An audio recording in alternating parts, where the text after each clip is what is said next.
अतिरिक्त रायडर्स कमी करणे आणि लांब पल्ल्याच्या डिलिव्हरीसाठी योग्य मोबदला मिळावा अशा विविध मागण्यांसाठी डोंबिवलीत ब्लिंकिटचे रायडर्स आता रस्त्यावर उतरले आहेत। काल संध्याकाळपासून तब्बल 170 रायडर्सनी एकत्र येऊन काम बंद आंदोलन सुरू केले आहे।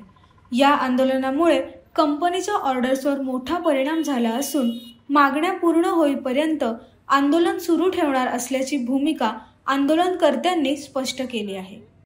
मी दक्ष देसाई, आम्ही ब्लिंकिटचे सगळे रायडर आहे।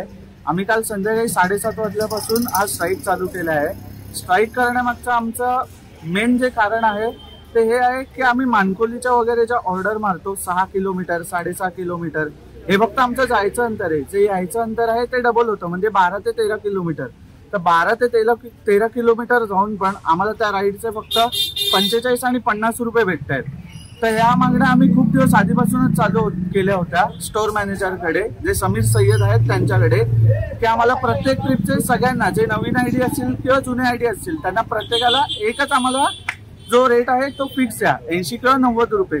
पण ते फक्त सॅटर्डे आणि संडेला आम्हाला तो रेट भेटतो, बाकी सोमवार ते शुक्रवार आम्हाला 45-50 हाच रेट कार्ड भेटतो।